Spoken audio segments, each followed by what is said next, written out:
Olá, pessoal! Mais um AmorCast. E, gente, essa comunidade, ela tá virando uma coisa tão espetacular.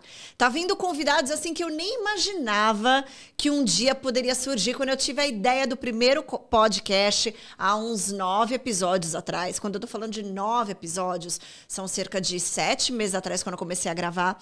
Tudo porque o amor faz. Para todas as perguntas, o amor é a resposta. E é sem romantismo. Vocês vão aprender aí, para quem não assistiu os últimos episódios do AmorCast, assistam os episódios anteriores, porque realmente tem muito conteúdo com muita gente boa. Profissionais incríveis de todos os setores, que quando sentam nessa mesa comigo, conseguem perceber o quanto que eles têm amor ao que eles fazem, com as pessoas que eles fazem e os resultados que eles produzem. Então, existe amor no trabalho, sim. E hoje, o meu convidado queridíssimo, gente, vocês não vão acreditar. Olha só o que o amor faz.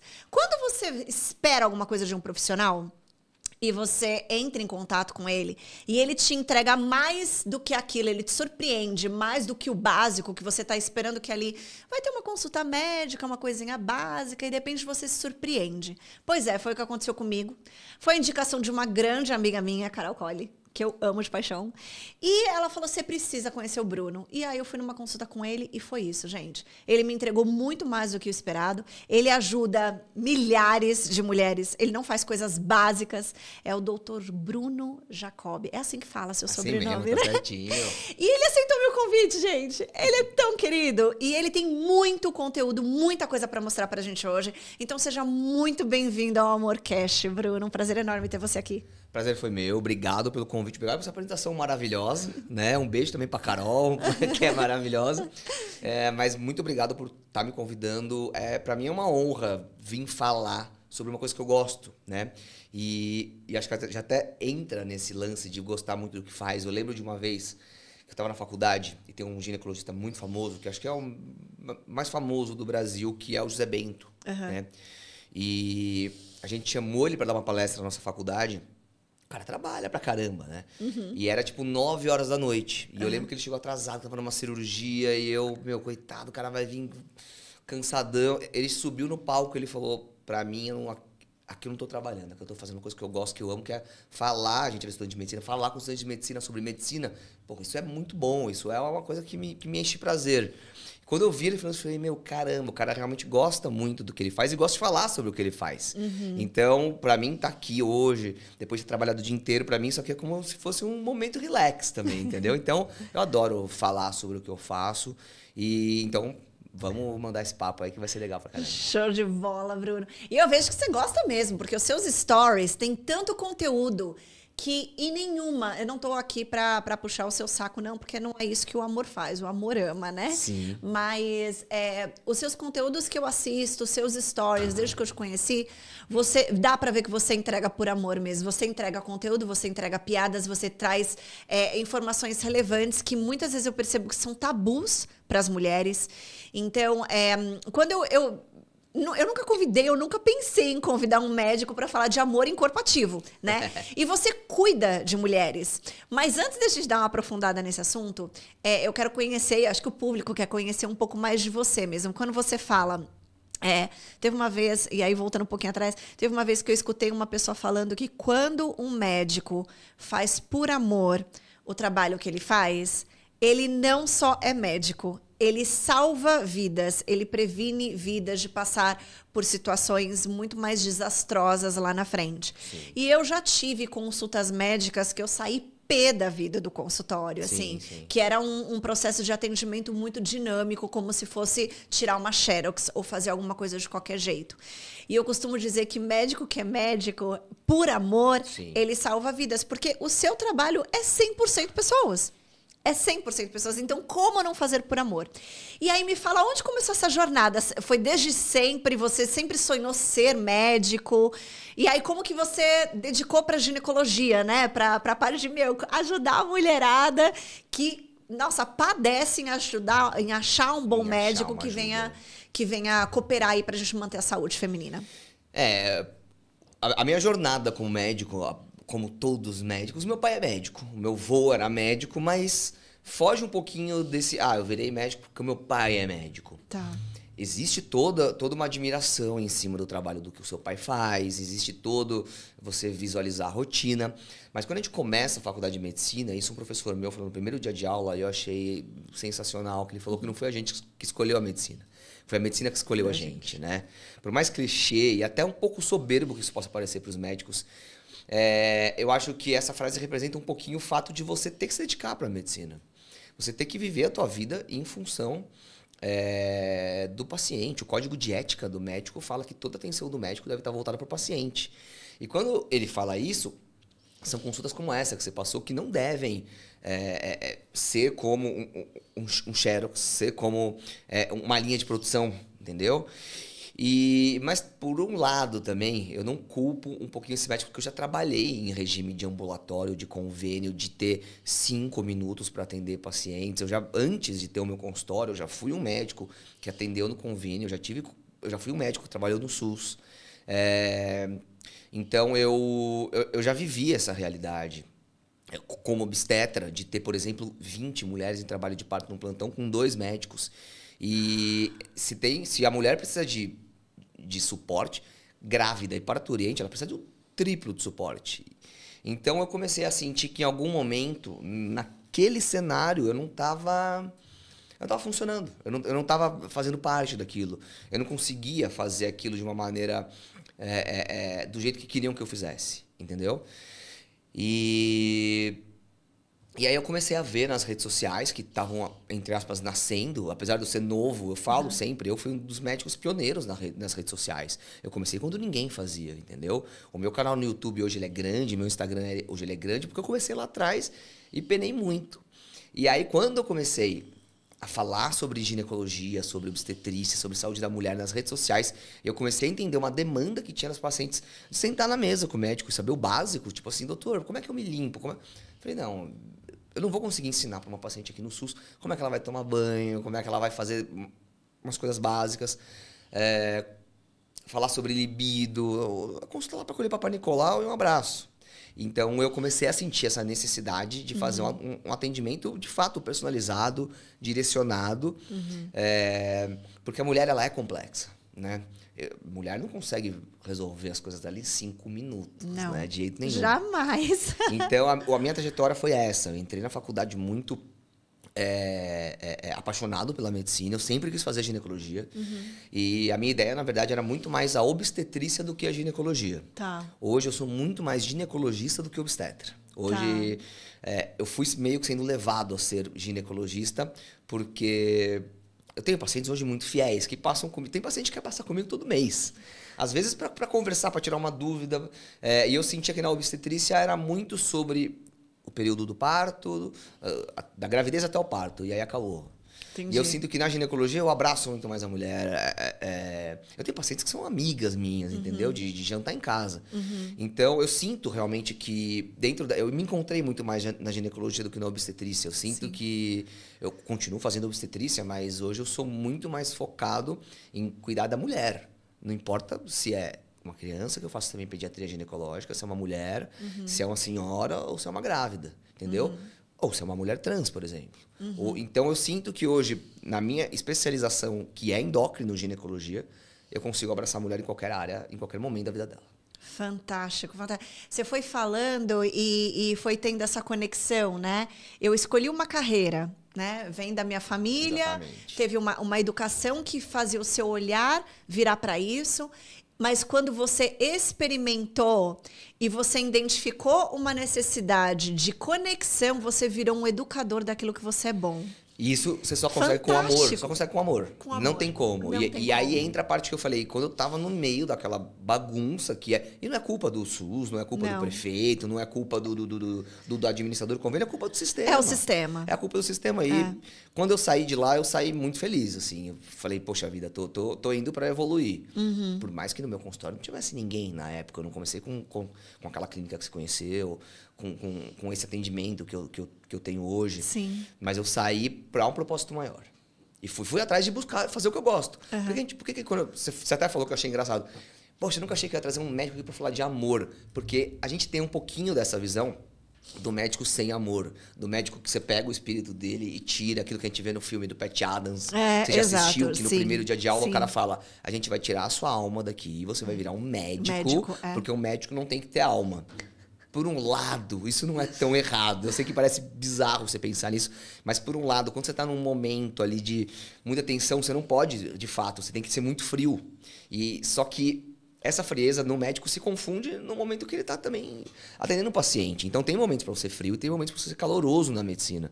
E quando você fala isso, tá certo, os médicos realmente são pessoas mais frias, só que não pode. Só que ele tem que ter... Porra, eu já tive experiências péssimas com médicos enquanto sendo médico também. E o cara sabia que eu era médico. Imagino que não passa uma pessoa que não é médica, imagina que passa uma pessoa que não é médica sendo atendida num hospital mais carente, entendeu? Sim. Então, alguns médicos acabam sendo realmente... Tem a sua alma retirada, né? Para fazer aquele 120 atendimentos num dia, um plantão de 78 horas. De fato, o sistema leva as pessoas a serem assim. E eu sou novo, né? Eu sou novo para ter uma clínica, porque realmente Você foi na contramão do sistema, né? Nem que eu me desvirtuei, eu me virtuei muito cedo. Sim. Entendeu? Porque eu tive essa possibilidade de fazer isso e hoje sou muito feliz. Trabalho tanto quanto eu trabalhava naquela época. Só que a minha esposa falou para mim, naquela época você chegava em casa cansado e estressado. Hoje você chega só cansado, entendeu? Tem dias que eu trabalho até mais do que quando eu trabalhava no SUS. Sim. É um trabalho muito mais, assim, cansativo mesmo. Menos braçal, Suga, né? Só que mais aqui. Mental. Então, hoje eu chego muito mais realizado em casa. Cansado igual, mas realizado. E isso é o amor, de fato. Com certeza. Nossa, você falou tudo, assim. Quando eu resolvi criar essa comunidade do amor corporativo, como eu disse no início do podcast, foi há mais ou menos uns 7 meses atrás. E eu venho, né, de um mercado... me formei em marketing, aí fiz uma transição de carreira aos 33 anos, dei uns 20, que não é fácil, e uma transição de país, eu morava fora fazia 10 anos, eu me formei em marketing, aí trabalhei na área de vendas durante muitos anos fora do Brasil, e eu comecei a aprender gente. Eu falei, cara, como que isso daqui funciona com algo mais significativo? Exatamente. Pro sistema não me engolir, né? E aquela frieza, aquele negócio de bater meta. Você tinha meta no SUS, né? De atingir tantos de atender tantos pacientes. Eles mandam embora quem atende menos paciente, ou seja, quem faz uma consulta mais demorada. E você tem 3 salas de atendimento. Um médico atendeu 50, outro atendeu 49, aquele atendeu 20. Mas todo mundo ficou trabalhando o tempo todo, eles mandam aquele cara embora. Ele é pouco produtivo, entendeu? Então, e é mais ou menos isso. E essa linha de produtividade, você estava falando, eu estava meio que dando um match, né, com a realidade de todas as profissões.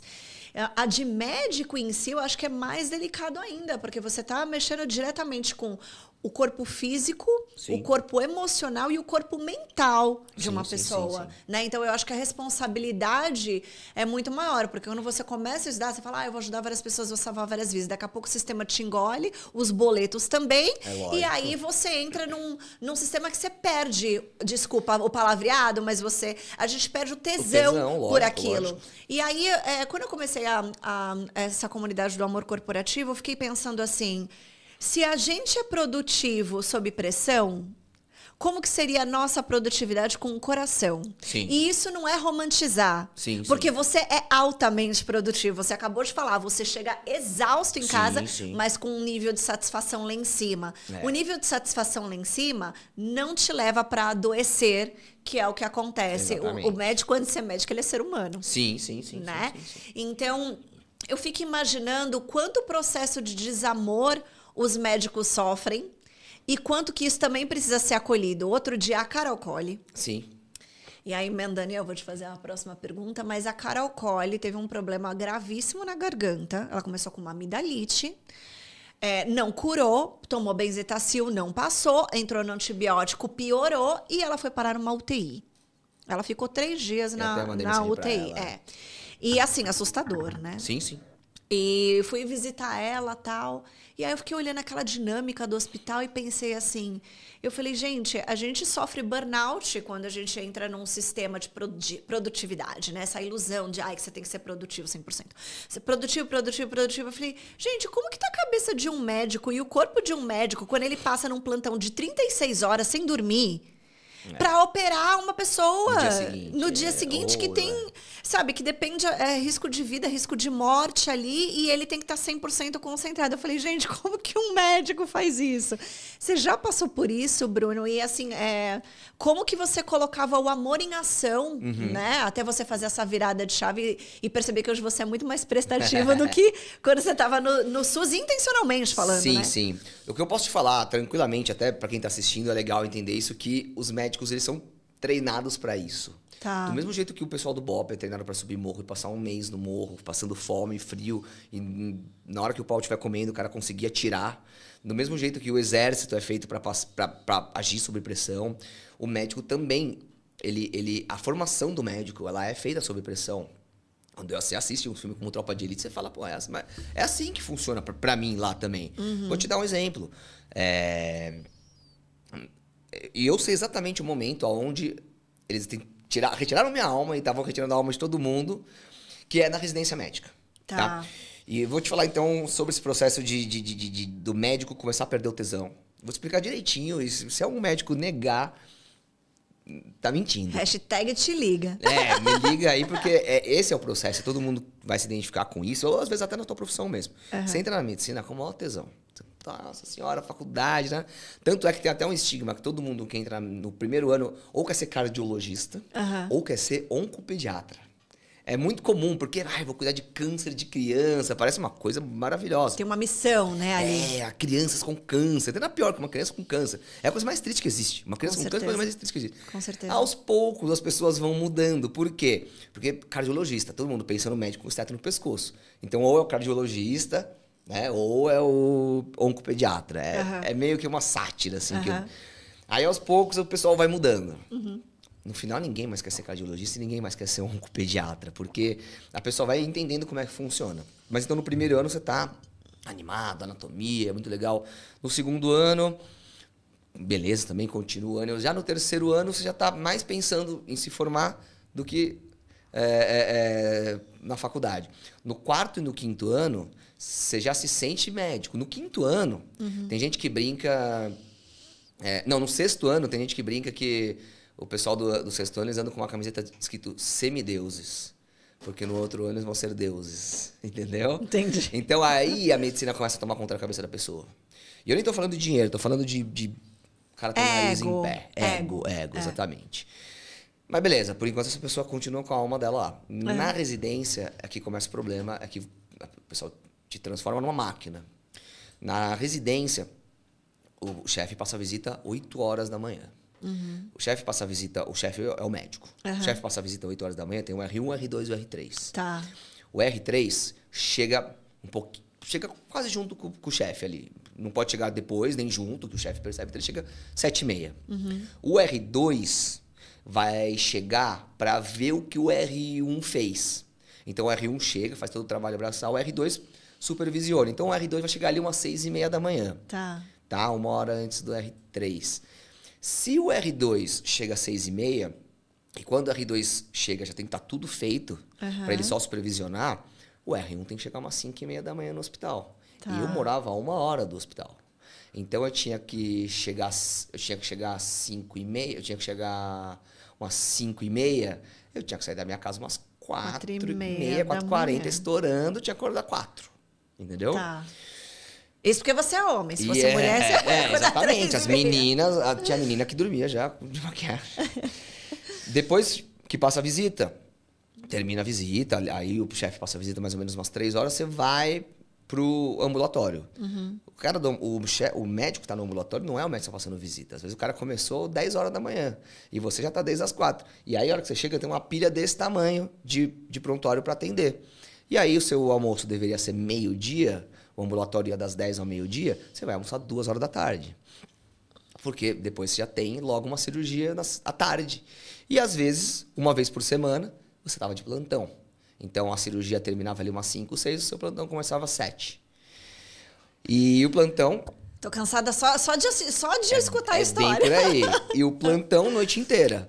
Estou falando vida de R1, tá? Então, R1 é o que acorda mais cedo, é o que vai voando pro ambulatório, é o que almoça correndo. Todos vocês passam por R1, R2 e R3? Todos. Todo mundo. Tá. Entendi, uma tirada do corpo. Entendi. É coisa de bope mesmo. Eu teve um momento que eu tava num plantão escrevendo, dormindo. Eu acordei escrevendo. Poderia estar fazendo parto, apaga, poderia estar fazendo uma cirurgia, poderia... Por isso que tem essas histórias, né? Que um cirurgião esquece a tesoura dentro lá de alguém. dentro, exatamente. E aí, depois do plantão, você já vai atender um ambulatório de novo. Entendeu? Aí, se a pessoa deu plantão, ela termina às 7 da manhã. Então, ele não precisava chegar às 4h30, mas ele tinha que estar lá às 7 horas para ajudar os amiguinhos. Então, no final das contas... Cara, aí você emendava. E aí depois eles te liberavam depois do almoço. Nesse dia você podia ir pra casa, você não precisava ficar tarde no hospital. Mas às vezes não era almoço meio-dia, era almoço 2, 3 horas da tarde. Então, pra quem acordou às 4h30 da manhã. Pra quem acordou às 4 da manhã do dia anterior. Então é mais ou menos isso. E muitas vezes eu me pegava com sono e as pessoas me xingando. O R2, o R3 me xingando, entendeu? Pô, não sei o que, você tá com sono. E eu pensei, meu, desgraçado, esse cara acordou 7 horas da manhã, eu acordei 4h30. Então... Você vai sendo treinado pra ficar igual aquele negócio da bomba lá, acho que o Capitão Nascimento fala, segura a bomba aí, entendeu? Se você dormir, vai explodir o pilotão. E mais ou menos, se você dormir, o paciente ali tá com 9 centímetros de dilatação. Se você dormir, ela vai parir na cama, e aí? Né? Ela vai morrer o neném? Então, nesse momento... Nossa, é só pressão responsa, né? Toda a sua vontade de fazer uma medicina legal vai por água abaixo. Que não é errado, é um modelo que funciona, mas funciona para um médico dar plantão no SUS, para um médico atender 70 pacientes em 10 horas num convênio, entendeu? Entendi. Funciona para isso, não para o que eu faço hoje. Claro. Entendeu? Claro. Então teve um momento que eu me tornei essa pessoa, e depois eu virei R2, e depois eu virei R3. Isso eu não estou nem falando assim... Você tá contando a história só por cima, falta de educação que a gente sofre, falta de respeito, abuso, moral mesmo, pesado. Mas é esse... Por que eu tô contando isso? Porque é nesse momento que tiram o seu amor, entendeu? Você perde o amor. Você perde o amor pela medicina. Eu imagino. Você começa a olhar o paciente como um inimigo. E aí você começa a ouvir, porque... médico lá tomou um processo, perdeu o apartamento. Um médico lá, você já viu? Apanhou do paciente. Imagina isso, 6 anos de faculdade, 9 anos de residência. Quando você termina, você tá cansado, você tá puto, você é um ser humano antes, muito né? pouco Muito na residência. ruim. E ainda você tá enxergando o paciente como um inimigo, porque muitos médicos colocam essa visão. Caramba. Você perde o amor. Perde, com certeza. E aí eu tive que resgatar isso em algum momento para fazer o que eu faço hoje. Eu tive que resgatar. E existe um movimento hoje dos médicos indo para esse tipo de atendimento cada vez mais do que na época do meu pai. Sim. O médico hoje estar no consultório, fazer uma medicina diferente, fazer uma medicina integrativa, fazer uma medicina slow medicine, que eles falam, de 2 horas de consulta, conversar, falar sobre tudo. Tá rolando isso, os médicos estão procurando isso, os médicos estão entendendo que o plantão não é assim, a única saída para o médico, que ele pode fazer uma coisa legal estando fora do plantão. Porque também tem muito médico que dá plantão que fala assim, mas para você é fácil, né, Jacob, meus amigos? Pô, você não dá plantão mais, falar né? que você teve sorte, né, Jacob? Você teve sorte, porque você começou lá atrás, né? Era fácil. Enfim. Todo mundo só vê as vodka que a gente toma, não os tombos que a gente leva. Né? Então eu ouço isso até hoje. Mas pra você é fácil, pô. Então... eu tive que sair desse processo. Eu tive que, em algum momento, falar, não, eu quero fazer isso, eu quero fazer desse jeito, e eu vou fazer. E você vê como o amor dá certo, né? Exatamente. Porque quando você teve esse despertar, Exatamente. Você tem que mover uma ação intencional para servir o amor daquilo que você amava. Exatamente. E que você acredita que você é capaz de amar de novo, né? Eu acho que tem muitas pessoas, infelizmente, principalmente no Brasil, que não têm a opção de escolha de amar o que faz. Sim. Mas eu costumo sempre dizer nos meus cursos, nos meus treinamentos, quando eu dou uma palestra, que amar as pessoas vem antes de amar o trabalho. Ah, sim. Se a gente colocasse isso como princípio em todas as profissões, talvez o sistema não seria tão ruim. Porque o sistema Sim. também é formado por pessoas, por cabeças pensantes que um dia teve a ideia de formar um sistema. Sim. Só que quando o sistema funcionava daquela forma, em números e trazia resultados que eles encaram como produtivos, Sim. eles não querem mais tocar naquilo. Exatamente. Só que eles não consideram que a população aumentou. Eles não consideram que tem mais pessoas que hoje têm planos de saúde porque tem adesão por empresas. Exatamente. Eles não conseguem considerar que a gestão disso mudou e que precisa ser olhado de novo. Então, eles continuam fazendo o mesmo exercício da época do seu avô por uma atualidade que não serve mais. Que as pessoas têm mais consciência de conexão, de qualidade, de que o médico também está exausto, ele também é ser humano antes de ser médico. Exatamente. Né? Então, quando eu vejo a gestão de todos os trabalhos, assim, eu acho incrível você ter tido essa consciência e falar assim, tá, eu amava isso daqui, como que eu faço para amar de novo e transformar todas as minhas ações de médico em conexões de amor? É por isso que a mulherada adora ser atendida por você, né? Porque é nutritivo ter pessoas da nossa confiança. Eu não consigo ter um bom médico, você é meu médico hoje. Eu não consigo ter um bom médico se eu não confiar nele. Ele tá gostando de fazer aquilo, exatamente. Né? Mas assim, tem médicos que estão plantão e que amam dar plantão. Tem médico que não gostaria de estar onde eu tô. Tem médico que gosta de dar plantão. Tem cara que realmente gosta e realmente está ali. Não foi um modelo que funcionou para mim, entendeu? Mas tem cara que gosta. Tem cara que odeia estar numa clínica fazendo consulta de 2 horas, fazendo consulta com uma paciente que vai ficar perguntando uma coisa que para ele é básico, que ele vai ter que responder. Tem cara que gosta do papum. É um modelo que para mim não funciona. Né? Eu acho que não é um modelo de medicina. Mas para apagar um incêndio ali, uma fila de mulheres precisando fazer um Papa Nicolau, funciona.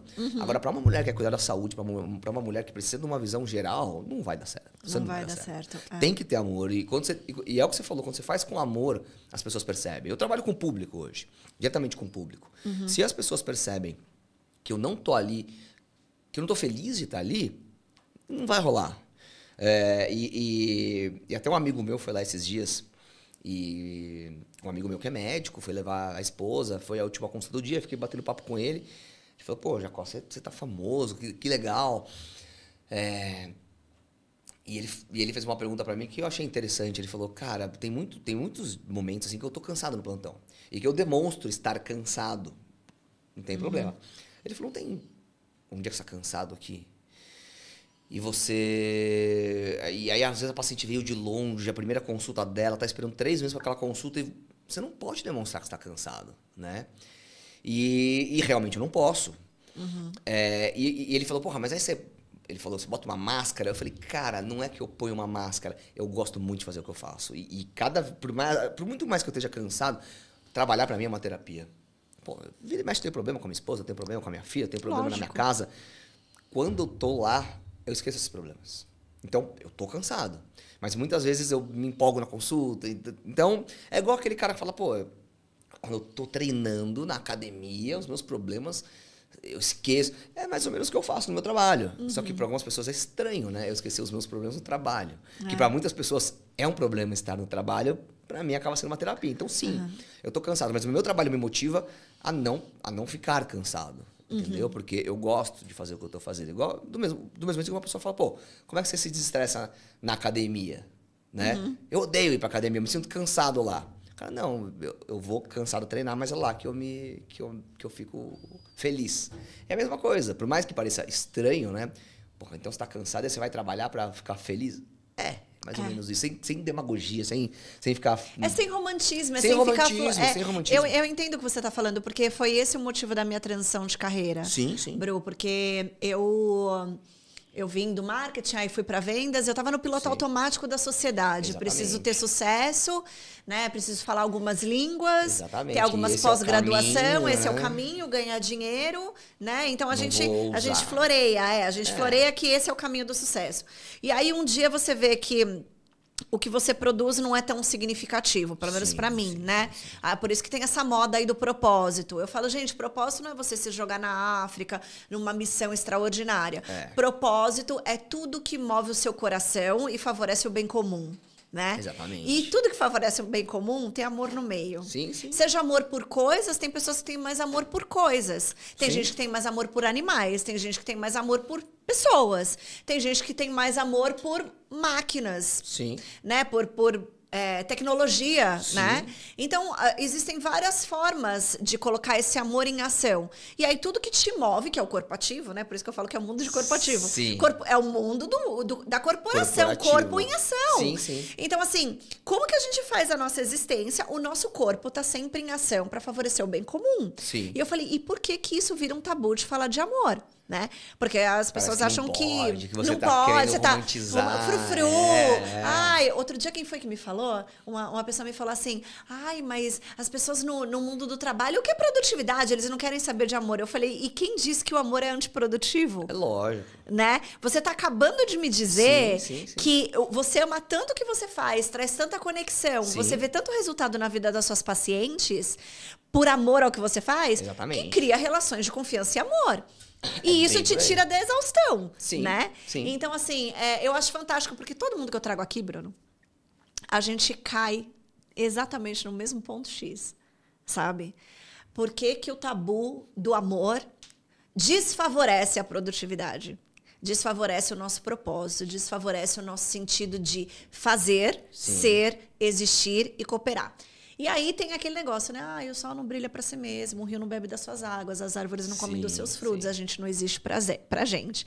Eu acho que você existe pra realmente trazer essa disruptura, Com certeza. principalmente, porque agora entrando aí na parte que você atua mesmo, principalmente com o que você faz muito bem feito, Bruno, porque primeiro, a mulherada, gente, vocês têm a grande maioria das mulheres, umas preferem passar com homens, Sim. outras têm medo de passar com homens porque sempre tem um espertinho ali. Eu já tive experiências assim. Sério. Sério. E foi bizarro, assim, de eu chegar no consultório médico para levar, assim, o resultado dos meus exames e ele fala assim, mas eu quero te examinar. Eu falei, mas eu tô com o resultado dos exames, por que que o senhor quer me examinar?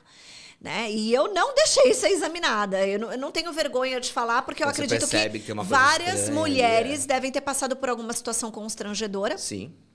E depois disso eu criei um tabu durante um tempão, medo de passar com um cria, ginecologista homem, cria. né? Então precisa dessa relação de confiança, de saúde, de conversar com um especialista que sabe o que tá fazendo. E aí eu queria saber, você tem exemplos assim de você falar, meu, com muito amor eu trouxe isso para uma paciente, o resultado foi esse? Como que você constrói essas conexões com... eu imagino que você tem isso o dia inteiro, né? Mas como que você traz isso pro público entender e quebrar? Quais são os tabus femininos que você acredita que podem ser quebrados com o que você faz com qualidade, Bru? Essa pergunta, ela é excelente, eu respondo ela o tempo todo quando eu converso com médicos para falar sobre marketing digital. Por Tá. quê? Qual que é a maior pergunta que um médico me faz? Você vê minhas redes sociais, você vê que eu Sim. falo de um jeito bem diferente, Sim. que por acaso não, mas foi um jeito que funcionou muito bem. E aí, sempre que eu converso com um médico, principalmente esse médico que está com a alma retirada do corpo, ele vai falar, pô, mas você faz rede social, você fala de um jeito... Pô, isso não afasta a paciente, você falar periquita, você falar... Eu acho o máximo, então... Então, descontraído, né? E eles falam, pô, isso não é ruim, isso não é mal visto, você não vai perder a credibilidade que você tem como médico, que é uma babaquice esse negócio. Aquela formalidade, que né? o médico tem que estar no pedestal, que o médico tem que estar no Olimpo, isso é a maior enganação. E aí, eu sempre falo, isso que eu vou te falar agora, e as pessoas entendem muito bem, os médicos falam, pô, legal, muito bom, e eu entendi, e você vai entender também. Só que fazer o médico entender isso é mais difícil. Mas eu sou ginecologista, tá? Então, literalmente, a mulher nunca me viu na vida, e daqui a pouco ela vai estar com as pernas abertas e eu vou estar lá no meio. Não tem nada mais invasivo do que isso. Além de outras coisas, ela vai ter que me falar se ela tá traindo o marido, ela vai ter que me falar se ela não transa com o marido, ela vai ter que me falar sobre um cheiro ruim que ela tá na periquita. São coisas que... É muita coisa... É muita intimidade, né? Acontecendo.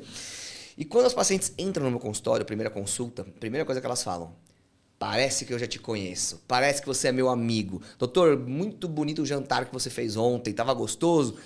Olha como isso é valioso. Sim. Cara, uma mulher entrar no consultório de ginecologista de guarda baixa é muito valioso para consulta médica, pro exercício da medicina. Isso Claro. é valiosíssimo, cara. A mulher chega no consultório, de um ginecologista.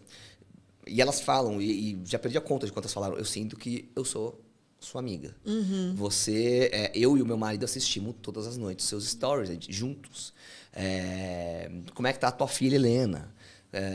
Que legal, a reforma que você fez aqui. A pessoa nunca pisou na minha clínica. Nossa, ficou muito bonito.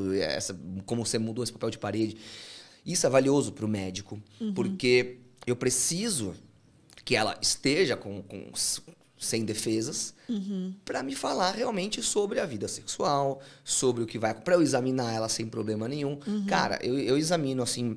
eu tenho muitas pacientes falando, doutor, eu passei com uma ginecologista por 10 anos. O que eu tô te falando agora, eu não falei para ela, eu não tive coragem de falar para ela, não falei nem para minha melhor amiga, mas tô falando para você. E aí eu consigo ajudar ela. Entendeu? Perfeito. Então, o trabalho que eu faço hoje nas redes sociais é o que me ajuda lá dentro do consultório, entendeu? Sim.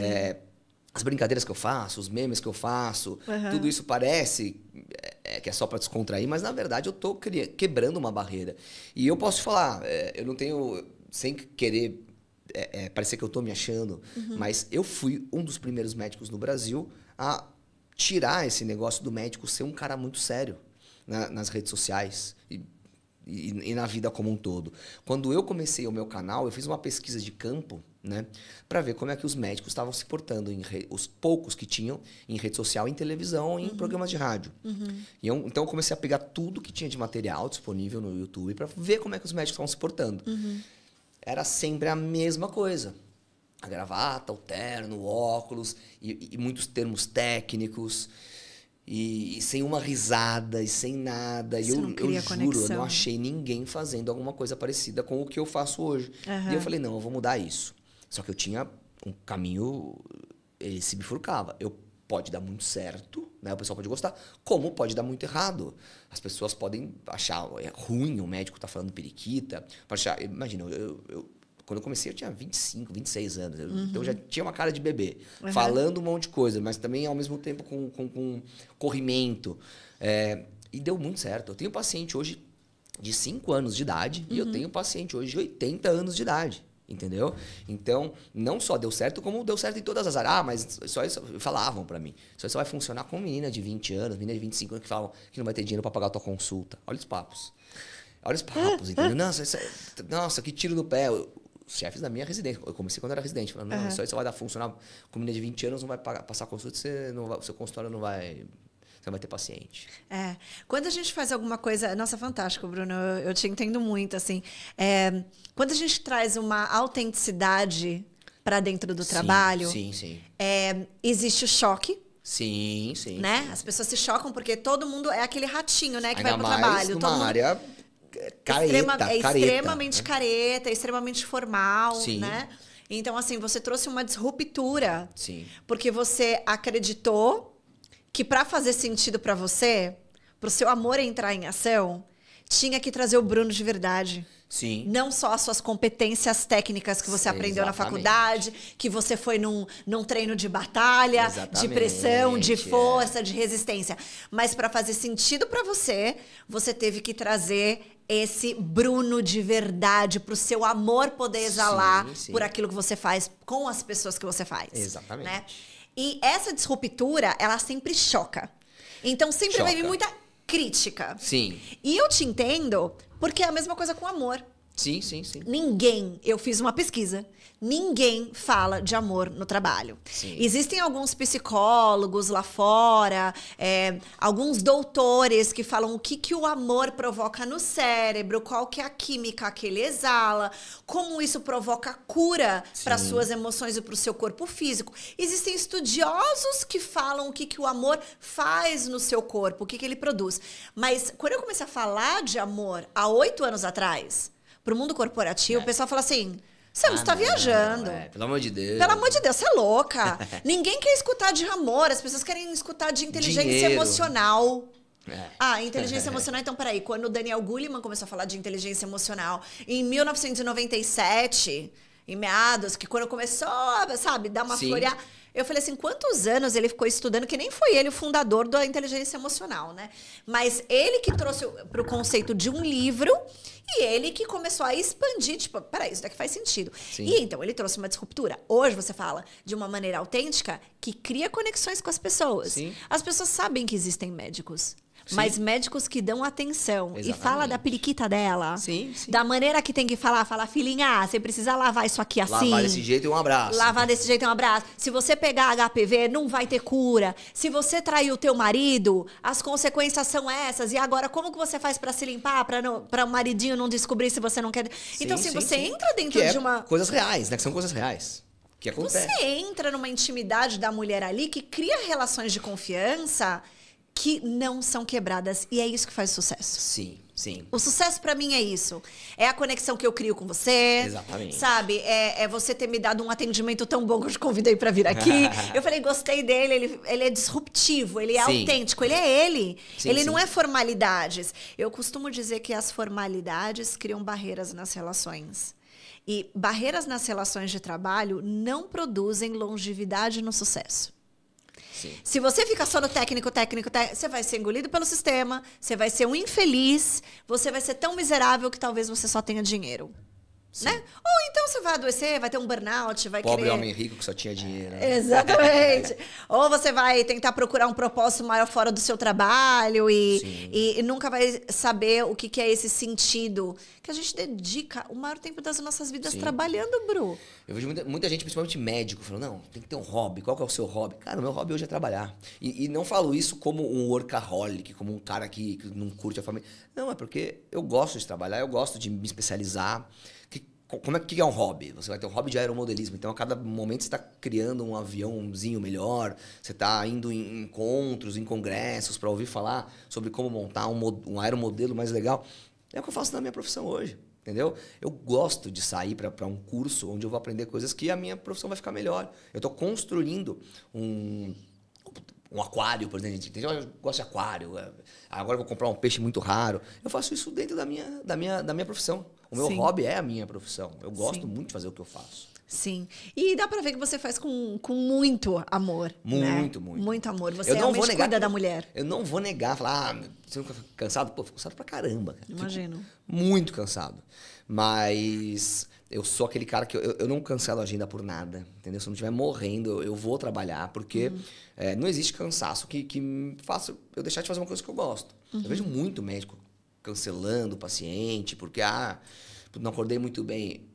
Por mais cansado que eu esteja, lá é um lugar que eu me sinto feliz. E você só sente feliz com amor do que você faz. Esse é o grande lance. E eu também acho que você não é obrigado a trabalhar com amor. Eu acho que você tem que criar o amor no seu trabalho, ou mudando de área, ou mudando de jeito de trabalhar. Eu não mudei de área, mas eu mudei de jeito de trabalhar. Entendeu?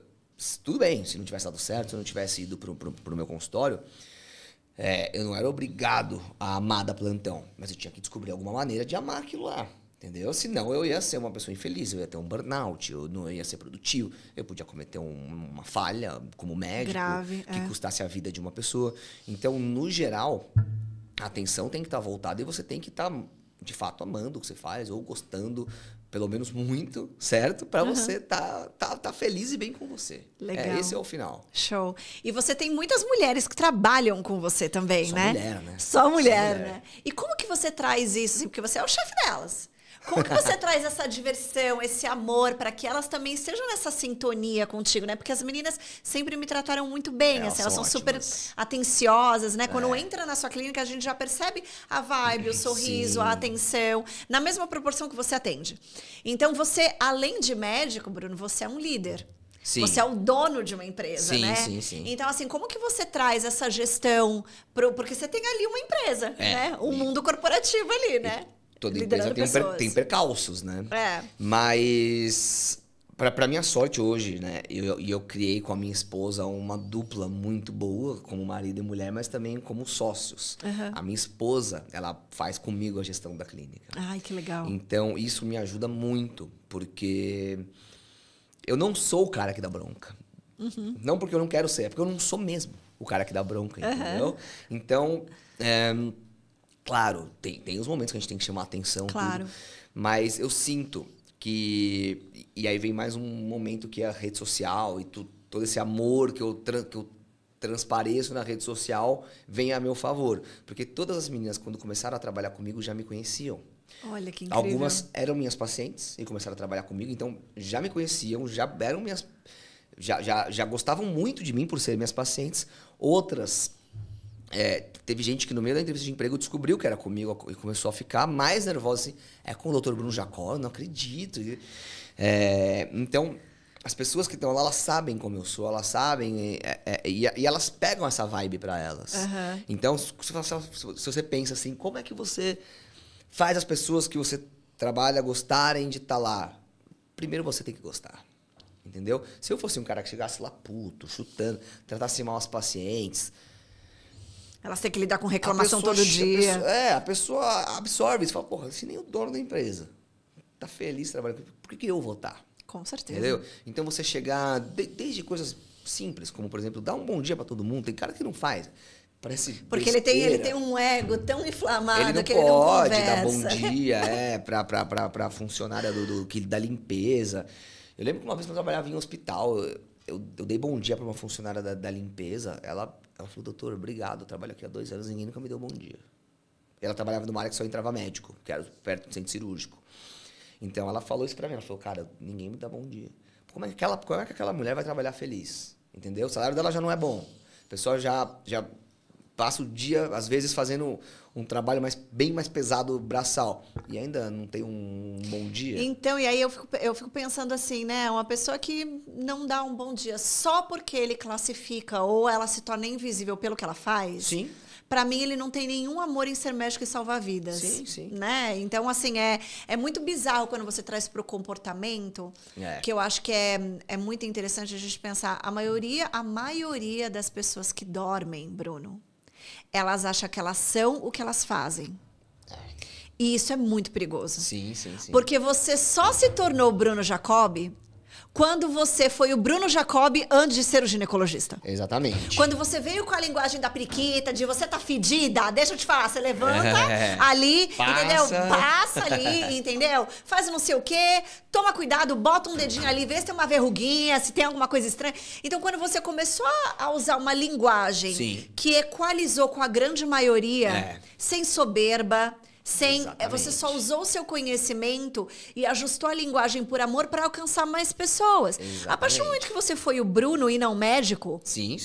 você se conectou com muito mais pessoas e faz o seu consultório hoje, o seu nome ser um sucesso. Porque eu falo, a riqueza de todas as pessoas é a reputação. Sim. Não é o seu dinheiro, não é o seu carro, porque se você não tiver reputação, um dia você vai perder tudo isso. Exatamente. Né? E isso é amor a si, é amor à sua competência, é amor ao que você sabe que você é bom e como que você transborda em cima de outras pessoas isso. Né? Primeiro você se torna e depois você transborda esse conhecimento para servir os outros. Né?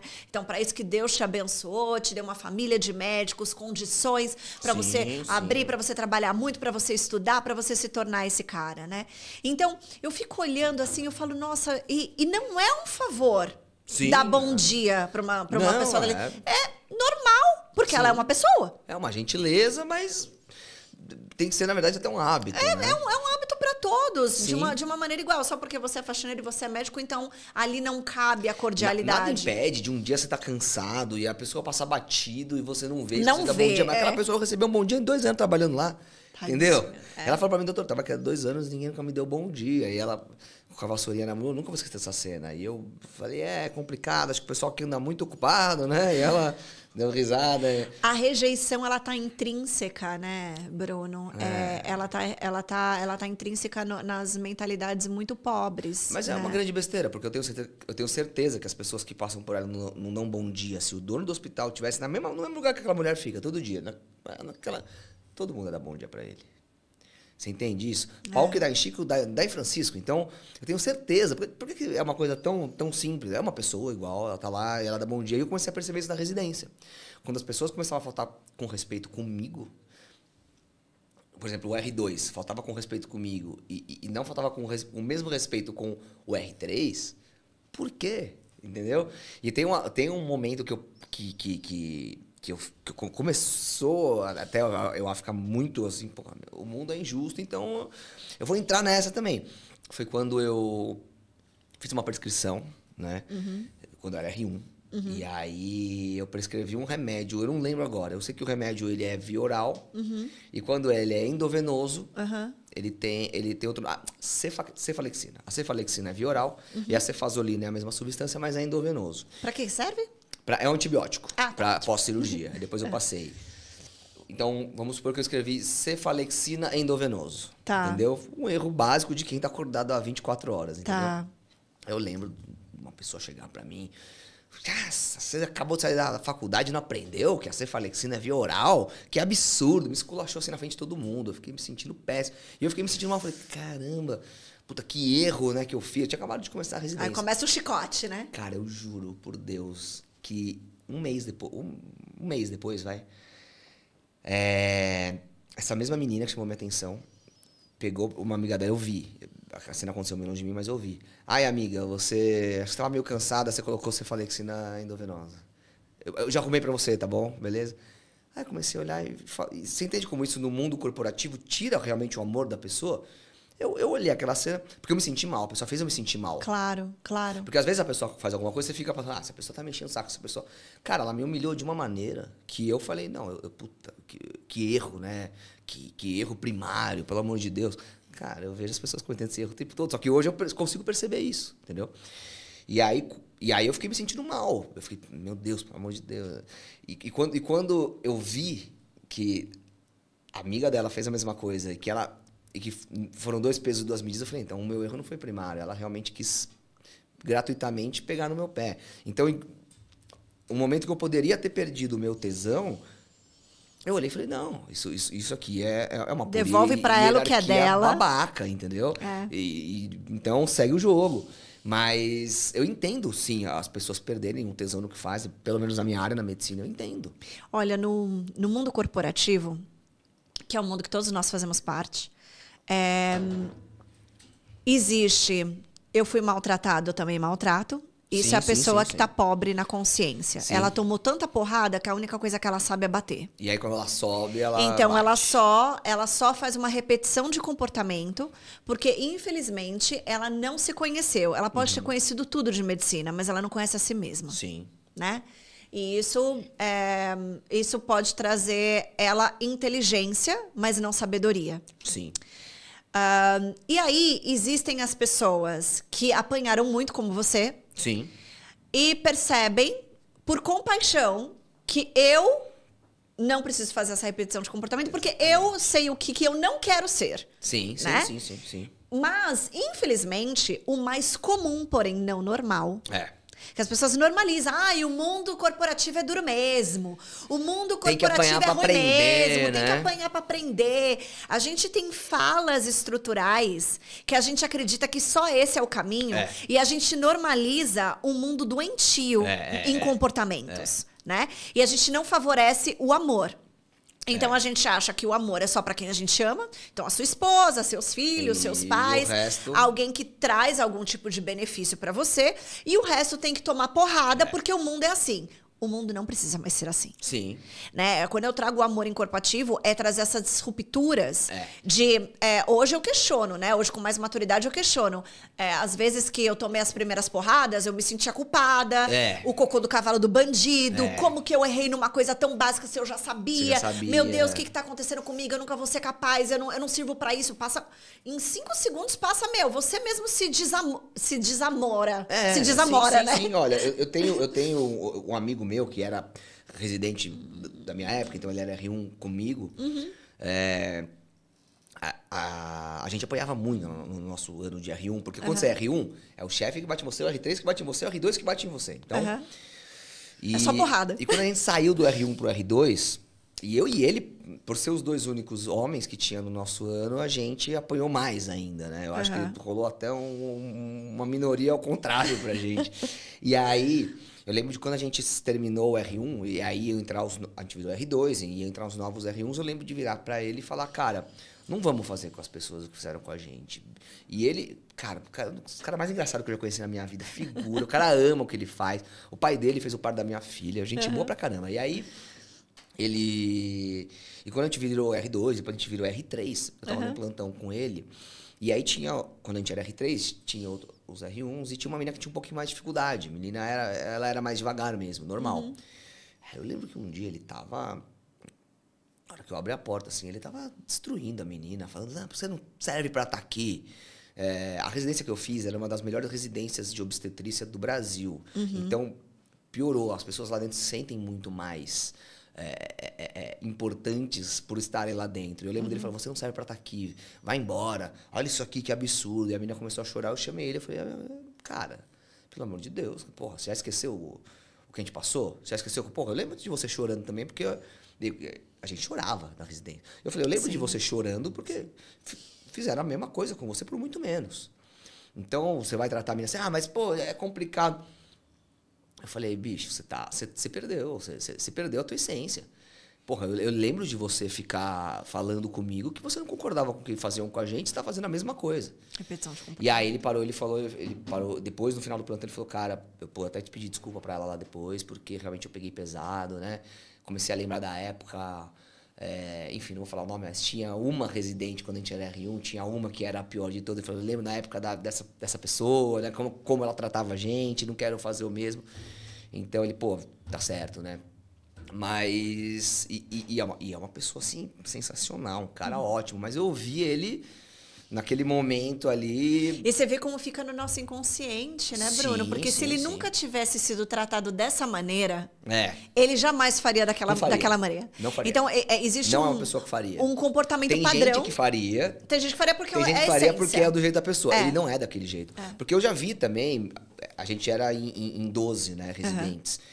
Eu via meninas fazendo isso, mas eu falava, eu não vou conversar com ela porque ela é assim. Ela infelizmente, ela é desse jeito, ela vai ser assim pra sempre. E às vezes a pessoa nem era próxima de mim, mas esse cara, ele não era daquele jeito. Ele virou daquele jeito e ele era próximo. Então eu chamei ele pra conversar porque eu falei, cara, não, você não é assim. E aí ele entendeu o recado. Mas tem gente que é assim. Tem gente que... E aí entra uma questão psicológica. Você sabe que é coisa, assim? né? E você sabe que é assim porque foi a única coisa que aprendeu a ser. Sim, em casa. Teve uma pessoa com quem eu trabalhei uma época. Na verdade, isso se repetiu algumas vezes na minha vida. O amor, ele me testa o tempo todo. Principalmente porque eu levanto uma bandeira dessa, eu trago muito mais responsabilidade. O pessoal fala assim, nossa, Sam, mas você consegue ser essa pessoa amorosa o tempo todo? Lógico que não. Eu não sou Jesus, sim, né? Sim. Para mim, o único que tem um exemplo aí da bondade e amor incondicional é ele. Sim. Eu aprendo muito com ele, leio sobre a história dele, estudo os comportamentos dele. Foi assim que nasceu o amor corporativo, né? Falei, quem que é o maior exemplo de amor na humanidade? É o mestre dos mestres, o médico dos médicos, exatamente, né? E fui aprender sobre os comportamentos dele. Não é uma religião, né? Que Jesus existiu, como que ele se comportava, o que ele fazia, o que ele falava. Independente do que você acredite, exatamente. Você tem que entender. Entendeu quem é o que bonzão. Ele representou, exatamente. Quem é o bonzão da história? É o lógico. cara. E muitas vezes eu vejo que as pessoas são ruins, no sentido assim, muito anti-amor, né? Rotular como ruins é um julgamento. Mas não tem outro adjetivo para pessoas que fazem maldade a outras pessoas. Sim. Mas todas essas pessoas que eu encontrei no mundo corporativo, e não foram poucas na minha trajetória, e que tentaram me puxar o tapete, que me apunhalaram pelas costas e que me caluniaram, tentaram de alguma maneira fazer mal para mim, chorei muito. Sim. Sofri muito por desamor e eu não entendia o porquê que as pessoas entregavam aquilo a troco de nada. Troco de nada. Falava, gente, mas o que eu fiz? Eu não tô entendendo por que essa pessoa tá me odiando e etc. E aí, depois de um tempo de maturidade, o sofrimento começou a ficar menor, porque eu entendi que, de repente, eu poderia ser o único exemplo de amor para essa pessoa, mesmo ela me entregando o contrário. Sim.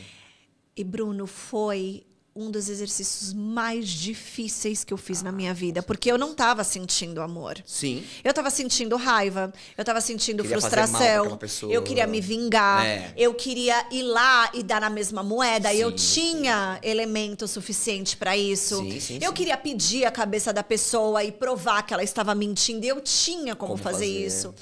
E aí, nesse momento, eu pensava assim, mas se eu acredito no amor, o que o amor faria?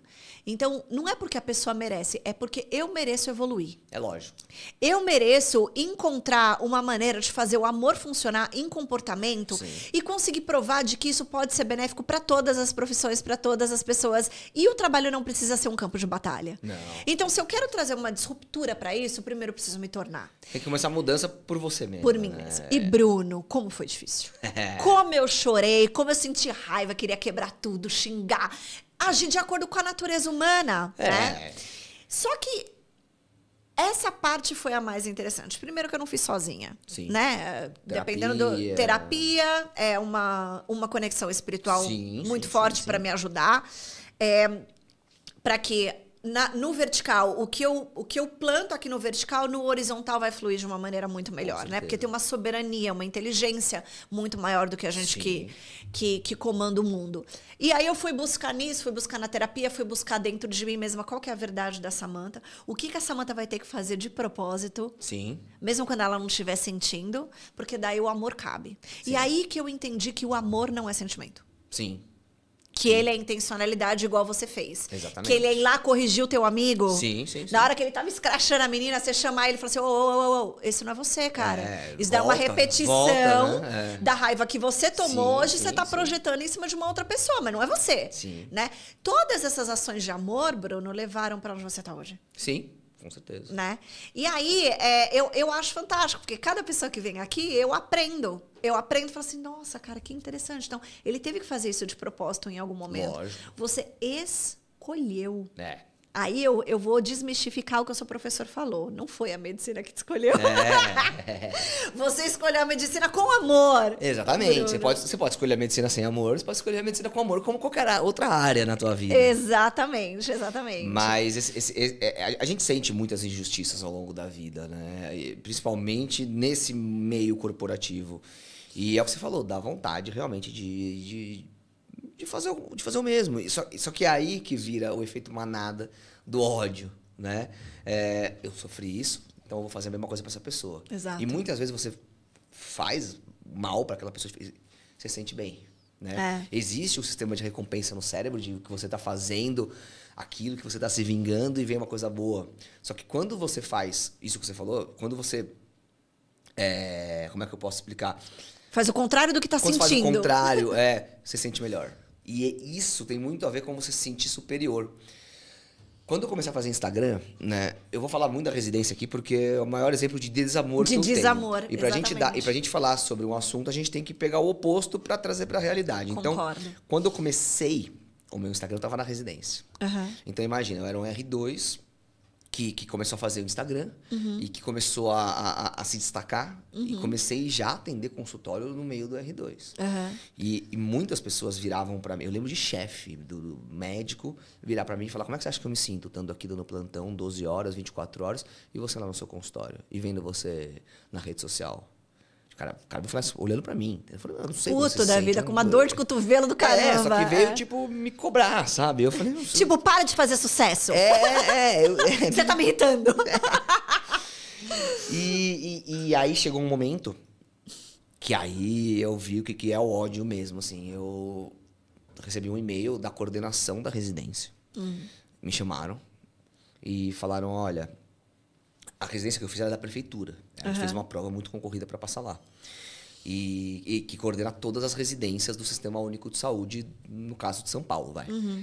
E aí eles falaram, olha, chegou aqui uma notificação nossa da prefeitura de que tem um residente aqui fazendo um Instagram. Na época, hoje em dia, é fácil, que na época era uma coisa, meu Deus, um Instagram, um médico falando.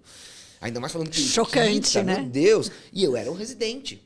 Então, falaram, olha, chegou lá em cima uma denúncia, eles viram e vieram me cobrar. Isso a chefe da residência veio falar comigo.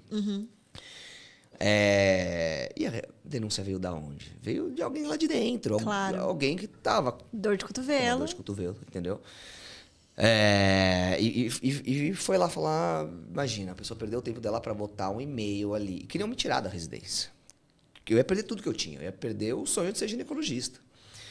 A pessoa gastou o tempo dela mandando e-mail para a superintendência da prefeitura para falar que eu estava fazendo um canal no YouTube, que isso não podia. que isso era um absurdo. Eu tava fazendo um Instagram, um Facebook na época, um canal no YouTube falando sobre ginecologia, sendo que eu não sou ginecologista. Não era ainda. E queriam que eu apagasse e que eu fosse expulso da residência. Mas, para minha sorte, a chefe da residência gostava muito de mim. E aí ela falou, então eu tenho que escrever uma carta para eles, falando por que você tá dentro dos conformes, entendeu? Só que o que eles não esperavam é que eu estava muito bem assessorado judicialmente, entendeu? Em nenhum momento eu escrevi... Naquela época, eu não escrevia que eu era ginecologista. Eu não podia, eu não era ginecologista. Tá. Então, em tudo que eu assinava estava escrito, Dr. Bruno Jacó, saúde da mulher. Eu sou um médico, na época eu era um médico, então, teoricamente, se hoje eu quiser fazer um vídeo falando sobre neurocirurgia, eu posso. Eu não sou neurocirurgião, mas sou médico. Na época eu era médico, não era ginecologista, mas era médico. Sim. Eu só não podia falar que eu era ginecologista, porque eu de fato não era. Uhum. Então, e eu comecei a pegar, e eu esperava já que isso fosse acontecer. Então, eu comecei a pegar elementos como isso, por exemplo. Falei, olha, mas eu não falo, eu não tô fazendo falsidade ideológica. E ela, não tá fazendo falsidade ideológica. Enfim, montamos uma série de argumentos e foi super bem recebido. O pessoal falou, não, de fato, tá certo. Inclusive, a chefe da residência, que era ginecologista, usou... Nas palavras dela, ela falou assim, inclusive o canal dele é muito bem feito, as informações lá estão corretíssimas, e inclusive é uma ferramenta para ajudar a saúde da mulher brasileira, que hoje ajuda, é o maior canal de ginecologia do mundo, né, o meu canal. Uau! E ela, aí, gente, sigam. No final vai estar todos os detalhes do Dr. Bruno. E aí eu lembro depois de um tempo, eu virar para ela e falar assim... Esqueci o nome dela agora. Mas eu falei, doutora, quem foi que mandou? Quem foi? Quem foi o X9? Entendeu? Que fala. Que tentou puxar meu tapete, mas não conseguiu. E ela, por acaso... aí depois que já passou, que já baixou a poeira, tudo... Mas assim, a pessoa fez isso de má fé. A pessoa queria me expulsar da residência. Ela falou, foi tal pessoa. Ela me abriu em off. Ela falou, foi tal pessoa. Eu falei, tá bom, já esperava que tinha sido essa pessoa, porque já não gostava muito de mim. E passou o resto ainda daquele tempo que eu fiquei na residência falando mal de mim pelos corredores, falando mal de mim pra mim. Eu acho que o canal que você faz é uma besteira, você fala periquita, perde não sei o quê. Essa pessoa hoje faz também a mesma coisa que ela falava. Aí eu falo, ela faz igual. Não, ela faz pior, entendeu? Ela é ruim muito nas redes sociais. Então, imagina, pra mim, hoje, ver isso. Uma pessoa que falava, o que você faz é uma vergonha para a classe médica, o que você faz é um absurdo, você não pode fazer isso que está fazendo, você não pode falar com essa linguagem, você não pode estar no Instagram, você tem que estar aqui. E ver essa pessoa hoje, além dela ter tentado me ferrar e não ter dado certo... Ela já sabia de tudo isso. Ela tinha raiva porque ela não pensou primeiro. E esse meu amigo, e eu sou uma pessoa, até eu falo isso para minha esposa, eu não acredito em inveja. É muito sinistro isso, eu não acredito em inveja, eu não acredito que uma pessoa tem inveja da outra. E aí esse meu amigo virou pra mim e falou, eles têm inveja de você. É inveja. Eu falei, eles não têm, eles realmente de fato acham que isso é ridículo. E eles estão colocando a opinião deles. Cara, quando eu vi que ela tava fazendo, eu falei, era inveja mesmo. Cara, era inveja. Teve uma vez que eu falei assim pro meu pai, eu tava sofrendo tanto, porque todos os empregos que eu ia, chegou uma época, Bruno, que eu comecei a achar que o problema era eu.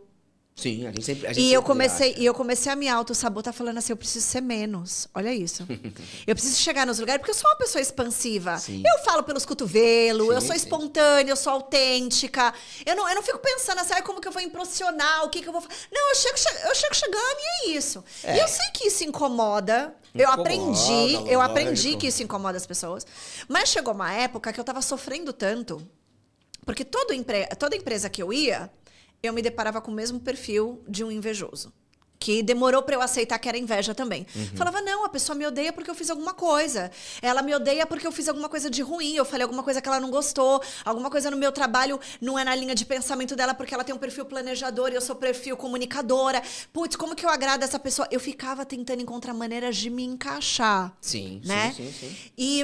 E aí chegou uma hora que tava afetando minha autoestima. Eu falava assim, gente, eu preciso então ser menos. Quando eu chegar nos lugares, eu vou tentar ser um pouquinho menos, vou tentar falar um pouco mais baixo, vou tentar ser menos Samantha, né? E aí, quando eu entreguei, que eu tava te contando dessa pessoa que tentou, uma das pessoas, né, que tentou puxar meu tapete, pediu minha cabeça. Nossa, fez um inferno na minha vida durante 2 anos. Eu quase cheguei num ápice de burnout, assim, absurdo por causa dessa pessoa. Todo dia ele aprontava pra mim, todos os dias. Todos os dias.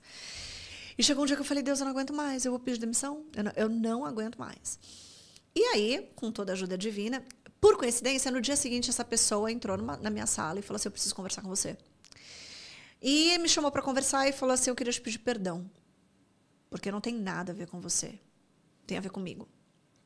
Eu não consigo lidar Sim. com toda essa amorosidade que você traz pro mundo. Eu não consigo lidar. Eu fico pensando todo dia, não é possível que a Samantha seja assim, não é possível. Alguma coisa precisa tirar ela do sério, destruir ela pra tirar essa máscara. Ele falou assim, porque da onde eu venho, nunca teve amor. O mundo sempre foi preto e branco. Ele falou assim, e eu te testei de todas as maneiras, mas todas as vezes que eu te dei porrada, voltou pra mim.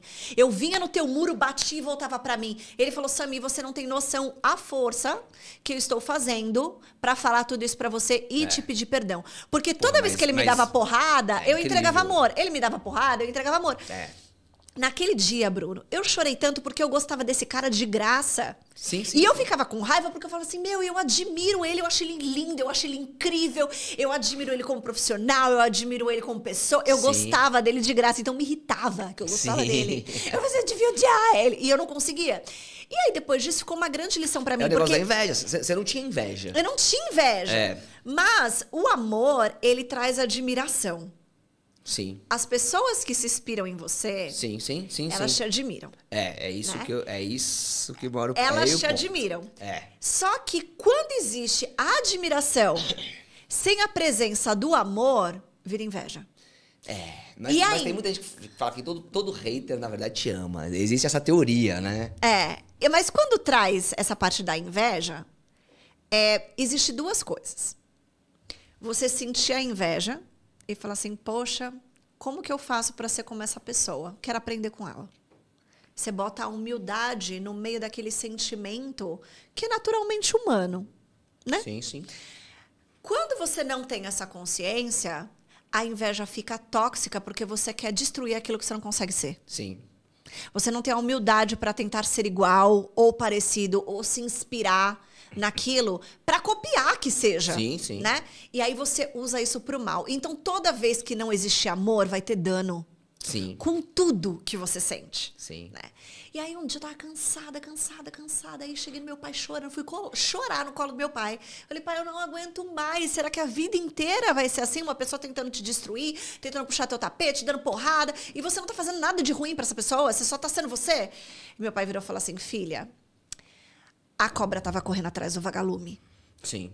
O vagalume parou, olhou pra ele e falou, por que você tá correndo atrás de mim se eu não faço parte da sua cadeia alimentar? E a cobra respondeu, porque teu brilho me incomoda. Ele falou assim, então se você quiser pro resto da sua vida não ser mediana, se acostume. Sim. Né? E aí eu comecei a lidar de uma maneira diferente, porque a pessoa planta, ela colhe. Você planta semente de uva, você vai colher uva. Você planta tomate, você vai colher tomate. Exatamente. Não significa que você vão sair ilesos, porque sempre vai ter uma pedrinha no caminho, mas... Sempre, lógico. O importante é a gente ter a consciência do amor, do que o amor faria para essas pessoas também. Porque elas precisam estar dentro de uma categoria que talvez ela receba da gente o amor que ela nunca recebeu do resto do mundo. Então ela tá acostumada a tomar porrada, dá porrada, recebe porrada de volta, faz alguma coisa de ruim, se vingam dela, ela dá mais ódio, vira um ciclo vicioso do que ela tá acostumada a viver. Só que eu não concordo muito com isso. Por exemplo, quando eu era R1, eu tinha uma menina que era R3, que ela era o diabo em pessoa. Todo mundo sabe. Era assim, quando você ia dar plantão, e se ela era, se era ela, a R3, cada dia tinha geralmente 3.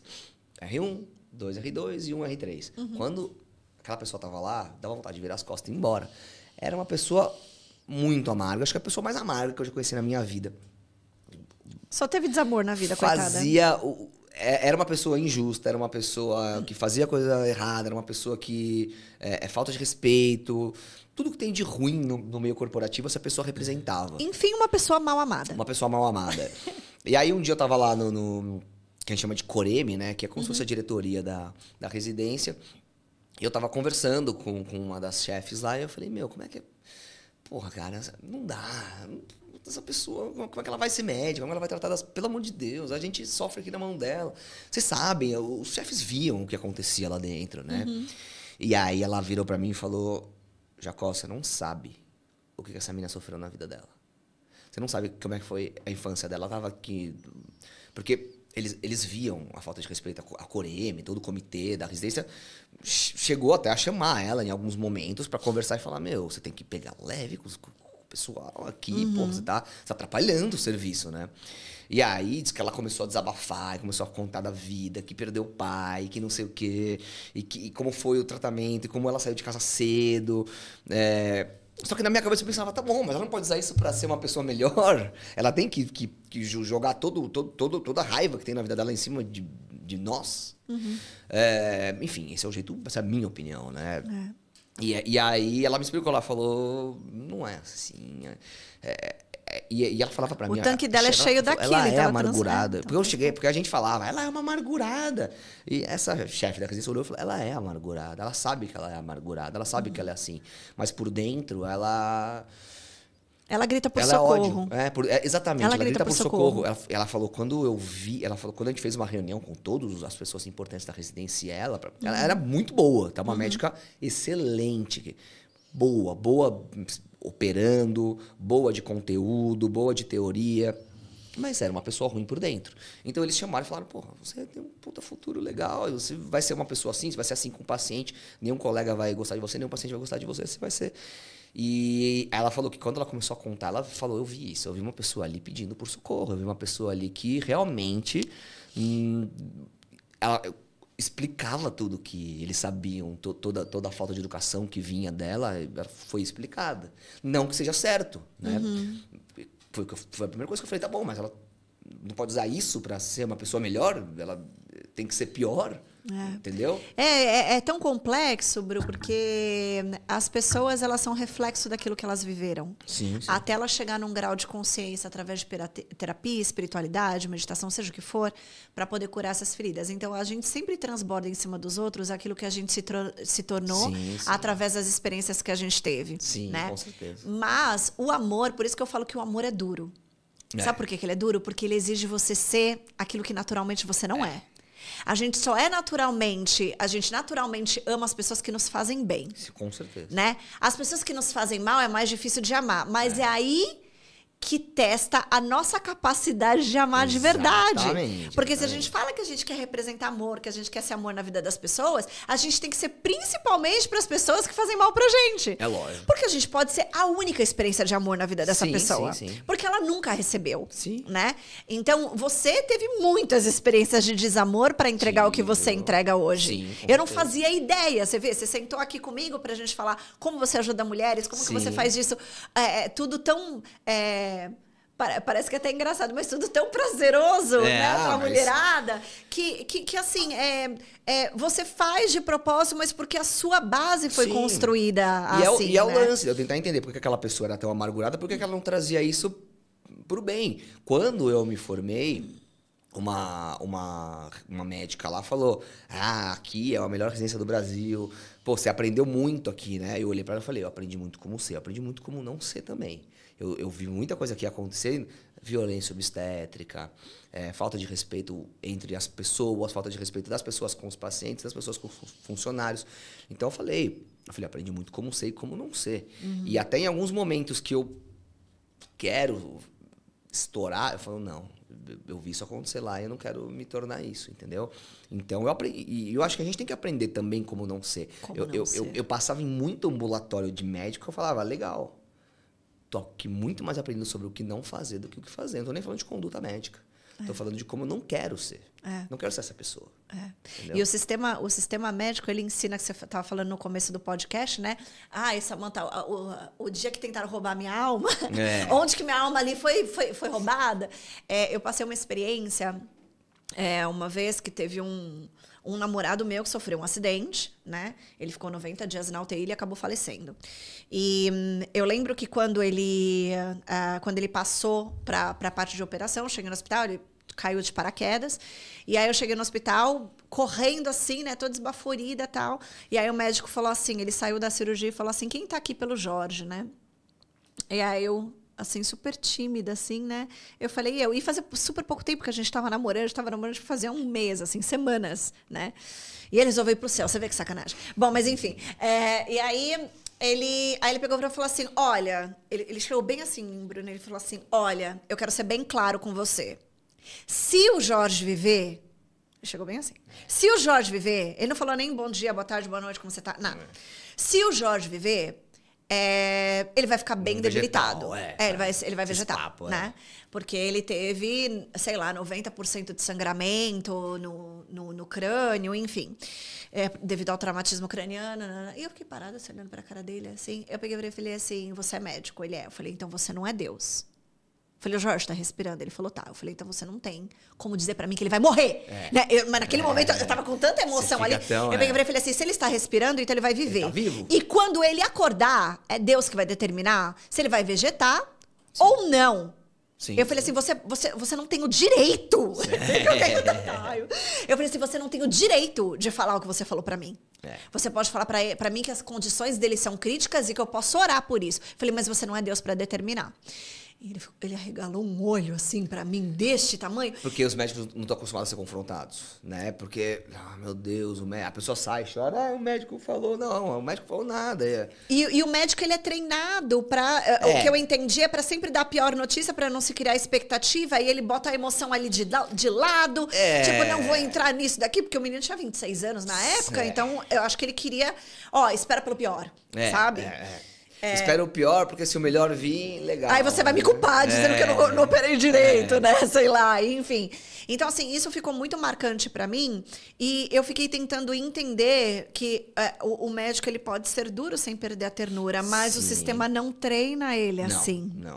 Não existe como que o médico é treinado em amor pra exercer a medicina da melhor maneira, né? E eu acho isso só confirma o que é o amor corporativo. Com certeza. O que não é no mundo corporativo, o amor está presente e os danos que ele pode causar tanto para os profissionais quanto para as pessoas que recebem esses serviços. É por isso que eu tô aqui, Bruno, fazendo o que você quer fazer, tá certo. Vim com essa disruptura aí. Sim. Assim como você veio na sua profissão e que eu sou grande fã, que eu admiro, que eu te parabenizo, sabendo da sua história agora, então, nossa senhora!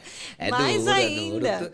Tudo tem uma história por trás, né? Eu acho que pra você chegar num nível, geralmente quando você vê filme de alguma pessoa ali muito foda, uma pessoa muito famosa, porra, a pessoa às vezes... Eu vejo filmes... Que filme foi que eu vi às vezes? Não sei... um filme que chama Em Busca da Felicidade. Will Smith. Com Will Smith. Nossa, maravilhoso, né? Cara, o cara é milionário, o cara anda de Ferrari hoje em dia, o cara é muito foda, o cara é muito top. Mas assistindo o filme dele, você para pra pensar e fala, eu não acredito eu não quero passar por isso pra ter o que ele tem hoje. Se alguém virar pra mim e falar assim, você vai ter que dormir com a tua filha hoje num banheiro de uma rodoviária sem saber, mas lá na frente você vai ter muito dinheiro, eu não passaria. Então, assim, você vê que tem uma história por trás de você construir uma coisa legal, parte boa, e também tem a parte ruim. Sempre. Isso que eu tô te falando hoje, eu nunca conversei com ninguém, justamente porque esse podcast, ele é diferente. O que você faz aqui é diferente. As pessoas querem muito saber sobre o que eu faço hoje, mas quando você entra mais no âmago da história, quando você entra numa coisa mais profunda, é claro que vai ter o submundo, claro que vai ter a parte ruim da minha história, a parte... Eu já chorei muito, eu já pensei em largar. Até hoje, não é hoje também, só porque eu tô numa clínica particular, com meu nome, não é que tudo são flores. Claro. Eu também tenho os meus momentos. Seus desafios. Pô, eu sou sócio da minha mulher. Tem momentos que a gente briga a ponto da gente quase se separar. Tem momentos que... eu também tenho pacientes hoje em dia que faltam com respeito comigo. Eu também tenho pacientes hoje em dia que faltam com respeito com as minhas funcionárias e que é pior do que faltar com respeito comigo, entendeu? Eu já me neguei a atender paciente porque ela faltou com respeito com a minha funcionária que depois eu fiquei sabendo. Então, tem, claro, os momentos, mas tudo é como você lida com isso e tudo é como você usa essa bagagem para construir o teu futuro. Então, quando eu me formei lá, que a mulher falou, você aprendeu muito aqui, eu falei, aprendi como sei, como não sei. E o que não sei é isso. E todo dia você está aprendendo, todo dia você tá se tornando uma pessoa melhor, ou você pode usar a sua bagagem para se tornar uma pessoa pior. O que você vai fazer com isso independe. Mas quando você consegue fazer essa submersão e olhar com calma para cada situação, você consegue evoluir muito mais. Eu costumo dizer, Bruno, é isso mesmo. Eu costumo dizer, toda vez que eu tô passando por um processo de raiva, frustração, indignação, que a Samantha natural, né? A ira, ela vem sempre mais rápida do que o amor. Lógico. Ela é muito instantânea. As nossas emoções para sempre vão ser imaturas, Sim. porque é toma lá da cá, É. né? Você tomou o primeiro instinto natural do ser humano é responder à raiva, é responder à ira, é responder... E todas as vezes eu trago para mim o que o amor faria aqui. Sim. Eu tenho uma linguagem que eu falo alto, rápido, Sim. expansivo. Muitas pessoas que não me conhecem acham Pode que eu posso ser soar agressiva, como como agressiva. é. Eu falo, gente, eu tô falando de amor, eu tô falando assim. Você imagina quando eu tô com raiva, né? Então, assim, esse é o natural da Sami. Mas todas as vezes o amor, ele vem pra mim como... Todas as vezes que eu sentir sentimentos contrários, como que o amor educa a minha mente. Sim, Isso não significa eu ser boba. Isso não significa eu ser otária. Sim, Isso não sim. significa eu ser passiva. Sim. Mas tem uma coisa que significa eu fazer de propósito. E essa é a coisa mais difícil que existe. Porque quando você não estiver amando, Bruno, você vai ter que fazer de propósito. Sim. Com a sua esposa, com as suas funcionárias, com as suas Sim, clientes, com, né? Eu com os antigos chefes, com as pessoas que cruzarem o meu caminho. Não tem jeito. Que você vai ter que olhar e falar assim, tá, aquele acesso de raiva, se eu devolver com amor, o que o amor faria? Aí ele remodula... Eu queria uma imagem mental ali na frente de como eu me comporto melhor para contribuir para a sociedade. Sim. E, cara, eu volto com uns sapos engasgados para casa, mas eu não deixo de ser dura. Então, se tiver que ser dura, eu vou ser dura. Mas como que o amor fala na dureza? Lógico. De posicionamento, Sim. de, isso daqui é limite, até aqui você não ultrapassa, você é mau caráter. Sim, sim. Né? É igual criar um filho. Você pode ser duro, sem bater no teu filho. Você pode ser firme quando necessário e não dar um tapa na cara do seu filho porque ele fez uma coisa errada, entendeu? Você tem que saber o limite entre ser duro quando precisar e passar a mão quando precisar também. Agora, você imagina que legal quando as pessoas tiverem essa consciência de levar isso pro trabalho? Difícil, né?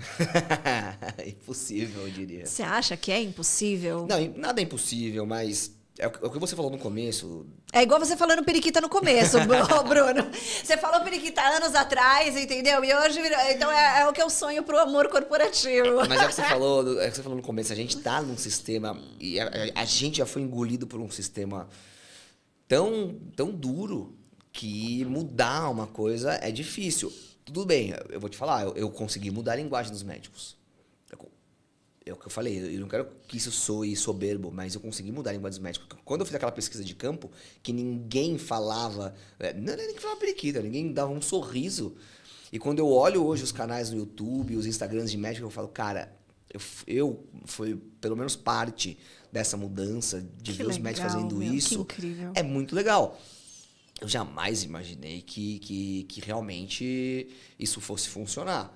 E já recebi cartas do Conselho Regional de Medicina me questionando, respondi essas cartas educadamente, eles entenderam muito bem como a minha linguagem ajuda os médicos e as pacientes. Fantástico, entendeu? Bruno. E eu recebi até resposta falando, muito bom, a gente concorda com o que você falou, e talvez eu tenha mudado até a cabeça de uma pessoa mais velha lá dentro, que sabe que não, tá certo, tudo argumentado, né? Mas não é um caminho fácil. Você está falando de uma coisa muito maior, né? Mas eu acredito que tudo que transforma o mundo, no começo, muita gente critica. Lógico. O Walt Disney dormiu com um rato, que hoje é o Mickey.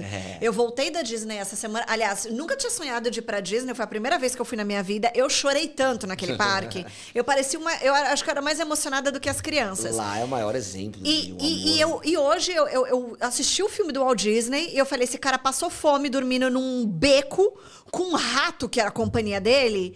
E olha o que virou. Isso é gás pra mim, porque eu acredito tanto no amor que se não fosse difícil, Bruno, não teria tanto significado. Sim, com certeza. Né? Não estaria você aqui sentando comigo nessa mesa e que amanhã vão ser talvez milhões de pessoas assistindo esse canal. Eu gosto de profetizar as coisas, então tomara que isso um dia, esse momento aqui esteja lá no futuro das pessoas falando, olha a Samantha aqui que começou lá atrás, né? Falando do amor corporativo e que ninguém acreditava, poucas pessoas acreditavam.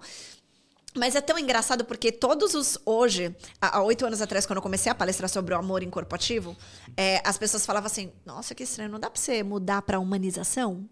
Não dá pra... Eles ficavam tentando mexer no meu título, amor né? É uma palavra muito forte, muito né? forte, E aí eu falava, e eu resistia, eu falava, não, é amor corporativo mesmo. Eu só peço uma oportunidade para você deixar eu falar 5 minutos, quando as pessoas entenderem, aí elas vão compreender o quanto que isso é uma potência, uma competência que você desenvolve, né?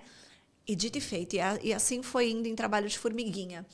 E hoje, 8 anos depois, quando algum empresário chega em mim e fala assim, mas meu, falando, cara, o que é esse amor? O que é um Tinder, né? E aí, você querendo casar as pessoas, tá vindo com frufru, RH abraça a árvore. Pô, vai atrapalhar meus negócios. Atrapalhar meus negócios, as pessoas vão ficar aqui se abraçando ao invés de trabalhar, né? E aí eu falo, eu posso te explicar o que é amar? Que é um verbo de ação, não é um sentimento. E aí, quando eu explico o que é a competência amar, as pessoas... Nossa... Que interessante. Então, tá começando a criar mais espaço, abrir a cabeça, porque é benéfico. Eu acredito num mundo que pode ser melhor do que esse de burnout, ansiedade e depressão que a gente tá vivendo, sabe? E uma empresa pode até render muito mais se as pessoas trabalharem com amor. E você vê isso na Disney, né? Eu não sei como é que é, claro, né? O submundo da Disney, mas o que a gente sabe... E eu vejo, quando a gente vai pra Disney, você vê as pessoas lá muito animadas, cara, trabalhando. E quando você chega num lugar que as pessoas estão animadas, igual você fala, porra, entrei na tua clínica, as meninas animadas, tudo, isso é muito bom, você tá indo colher Papai Nicolau, meu, que saco. Pelo menos que as pessoas sejam legais. Fica vendo o periquito o dia inteiro. Uma música maneira, entendeu? A paciente às vezes tá, vou colher Papai Nicolau. Então você chega na Disney, você já é inundado por aquele amor. E você gosta de estar na Disney por isso, entendeu? E olha que engraçado, porque eu nunca sonhei pra Disney. Não era sonho de adolescente nem de criança. Nunca foi uma coisa que me encantou. Eu achava bonito, mas não é assim, eu sonhei pra Disney. Meu, quando eu cheguei lá, aquilo me inundou de um jeito que eu falei, cara, tem tanto amor aqui, amor pela magia, amor pela fantasia, amor pelo sorriso, pela alegria que transborda, por um mundo doce. Lá é demais. Né? Que as histórias das princesas, dos personagens, emanam o quê? Amor puro. Com certeza. Tudo nos desenhos, tudo ali é ternura, é casamento que deu certo, é o que resgatou da Rapunzel. O mal se dá mal. Então, esse é o mundo que a gente quer viver, né? E ele não precisa ser só frufru, ele não precisa ser fantasioso, mas ele pode ser melhor. E pode acontecer também, né? Pode rolar. Porque realmente, se você tentar colocar na cabeça das pessoas... Não, o amor, essa coisa mais... Não vai funcionar, porque não é um modelo que funciona mesmo. E não é realidade. Não é realidade. Não é realidade. Não vai funcionar, entendeu? Mas é um outro conceito. Eu entendi muito bem o que você quis dizer. E é algo que funciona. E como empresário hoje, né? Eu posso falar... Cada vez mais que eu faço uma ação com as minhas funcionárias, eu tô falando desde sentar no bar e pagar uma cerveja para elas, até presentear elas no Dia das Mulheres e colocar alguém ali para fazer uma massagem para elas. Cada ação eu vejo uma resposta muito boa. Eu não sei se é mentira ou se é verdade isso daí, tá? Eu sempre ouvi isso, não sei se é uma lenda urbana, mas dizem que quando o Corinthians ganha, as empresas no dia seguinte rendem muito mais, entendeu? Porque qual que é a piada disso? Eu não sei se é piada ou não, mas que os corintianos são tudo os operários e que quando na segunda-feira que o Corinthians ganhou no domingo, eles vão trabalhar, eles trabalham melhor e produzem mais. Não sei se é verdade ou não. Estão cheios de amor no coração. Estão cheios de ocitocina, estão cheios de amor, estão felizes, né? Exato. E as pessoas felizes trabalham melhor. E os empresários têm que entender que as pessoas felizes trabalham melhor. A gente vê o negócio da Google, que tem gente que diz que é mentira, que não é bem por aí, mas que é uma empresa que tenta entrar nesse eixo e dá super certo. Não é uma empresa fraca, né? Exatamente. E eu falo, o amor é produtivo. Sim. Ele não é você ficar passando a mão na cabeça de todo mundo. Ele não é você ficar abraçando e beijando todo mundo. Não é nada disso. Tem que ser duro. É criar um filho. Você cria um filho com amor. Você cria um filho com amor. Exato. Mas você tem que ser duro quando você tem que ser duro. Você briga quando você tem que brigar, mesmo que aperte o seu coração. Mas você briga quando tem que brigar. Exato. Mas no fundo você ama. É. Porra! Mas você tá amando. Exatamente. Então tem como você corrigir com amor, tem como você corrigir de uma maneira correta, tem como você corrigir sem perder o respeito. Exatamente. Entendeu? E era isso que eu queria que tivesse feito comigo na minha residência. Eu tinha que ser corrigido, eu tava aprendendo. Vamos levar o amor corporativo para dentro dos hospitais, né, Bruno? Pode Treinar levar. as pessoas a pensar de uma maneira diferente. Da maternidade Cachoeirinha, você pode ganhar o prêmio Nossa, Nobel, viu? Porque lá o amor realmente não existe. Lá é um lugar sem amor no coração. Ai, meu Brincadeira, não sei como é que tá hoje, mas na minha época não tinha amor não, viu? Então, e precisa, né? Precisa. São médicos, né? Precisa para as pessoas que vão lá buscar por saúde, precisa para os médicos que estão lá em plantão 40, 50 horas. Lógico, as pessoas... Né? Então, às vezes o próprio médico está numa situação também precária de trabalho. Exato. O médico numa situação insalubre. E ele precisa tá mais animado também para render melhor, para trabalhar melhor e para atender uma mulher melhor. Exatamente, né? Exatamente. Por isso que eu falo, o amor, ele envolve o todo. Eu não consigo... Eu sou uma inconformada com o mundo atual. Eu sou uma pessoa que eu não... Eu aceito, mas eu não sou conformada. Então, para mim, o amor, ele é a resposta para todas as perguntas, só que a gente não aprendeu como que o amor funciona.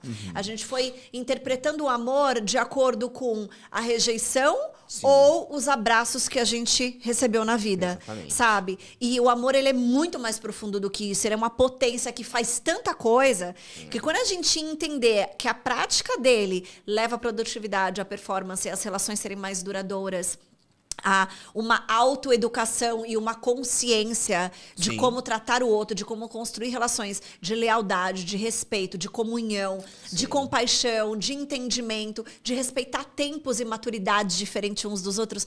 Só aí eu já elementei milhares, né? Mas eu transformei tudo isso em curso. Então, transformei isso em palestra, transformei isso em workshop de liderança, transformei em treinamento de feedback, feed-forward para líderes, transformei em como fazer uma liderança mais humanizada, transformei em como trazer isso nas suas relações entre parceiros e equipes.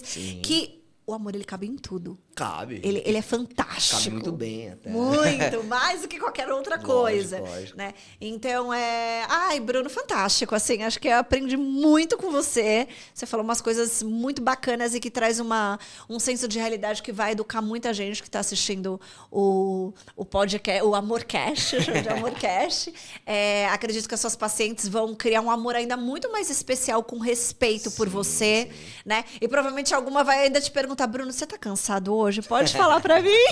Mas tem, é engraçado. Às vezes as pacientes viram pra mim, porque eu apareço muito no Instagram, muito animado e tudo mais, e muitas vezes elas olham, doutor, você tá quieto, tá tudo bem, tá cansado, tá... Tem uma paciente que uma vez eu acho que eu apareci com umas olheiras no Instagram de manhã, ela ia passar comigo à tarde, ela me levou um chocolatinho. Olha, ações de amor. Eu senti que você tá muito cansado hoje. Logo que eu te vi no Stories de manhã, eu trouxe um chocolatinho pra animar o seu dia. Eu falei, nossa. E eu falei, eu realmente tô. Aconteceu uma coisa tal. Aí fiquei me abrindo com a paciente. Aconteceu isso e dá na cara. Ela falou, não, doutor, mas é normal. Essa troca você recebe. Lógico. Né? Você dá, você recebe. As pessoas te percebem muito mais, né? E a gente não tem só que dar amor, a gente também tem que receber amor, né? A gente tem que ser alimentado com amor para dar amor. Se você for alimentado com ódio... E as minhas pacientes me tratam com muito amor. Eu sou uma pessoa, assim, muito grata. Como eu falei, eu tenho, claro, pacientes que às vezes faltam com educação, mas no geral eu recebo muito amor. Eu recebo muito carinho. Então, como eu recebo, eu só tenho carinho para dar. Fantástico. Ai, gente, adorei. Nossa, amei esse Amorcast, de verdade. Foi incrível, incrível. Tem algum recado que você quer deixar para a mulherada? Se você quer deixar para os médicos, que você quer deixar... Enfim, o que tiver no seu coração, aí para o pessoal que te assistiu. E primeiro, assim, muitíssimo obrigada. Eu que agradeço o convite. Podcast maravilhoso, muito bom. Você conduz muito bem, assim. Isso é bem legal, é muito leve. E para quem está assistindo, para as mulheres principalmente, não se acostume com coisa ruim, tá? Eu não estou falando nem dentro só da ginecologia ou dentro do relacionamento. Eu acho que a gente tem que se acostumar com coisa boa. E é o papo que a gente falou, de eu estar lá na residência me acostumando com coisa ruim e botar isso para fora. Ou você falando que, porra, já foi maltratada, já sentiu que estava mal numa consulta, ou aquele cara que foi dar uma notícia ruim para você. A gente não tem que que ter isso como um normal, né? A gente não tem que ter isso como, todo médico é assim, ser mal educado com você e você acabar, às vezes, também sendo mal educado depois com outro médico que não tem nada a ver e ele leva isso, vira uma cadeia. Eu acho que a gente tem que espalhar realmente amor. E para os médicos, claro que aí eu acho que é uma galera que precisa de... Faz umas indicações aí. O pessoalzinho que precisa de um pouquinho mais de umas palestras tuas. Eu acho que os médicos vão se sentir muito melhor quando eles começarem a tratar as pessoas melhor. E eu digo isso justamente com essa frase que eu acabei de falar. Eu recebo muito amor das minhas pacientes. Incrível. E como eu recebo muito amor, só tenho amor para dar. E quando as minhas pacientes, e quando as suas pacientes, não importa se é do SUS, do sistema particular, se é do convênio, quando você começar a sentir isso, você vai fazer a sua profissão muito melhor. E quanto melhor você fizer a sua profissão, mais dinheiro você ganha. E quanto mais dinheiro você ganha, pode ser que você fique mais feliz. Então, se a pessoa é movida por dinheiro, então usa isso, usa alguma coisa, mas faz com amor. Porque quando você faz com amor, você faz melhor. E eu posso dizer isso por mim. Já trabalhei em lugares que eu fazia sem amor, já estive em alguns momentos que eu me senti desanimado, mas hoje, fazendo do jeito que eu faço, eu sou uma pessoa muito satisfeita, muito feliz. E por incrível que pareça, é difícil alcançar isso dentro da medicina. É possível, mas é difícil. Eu imagino.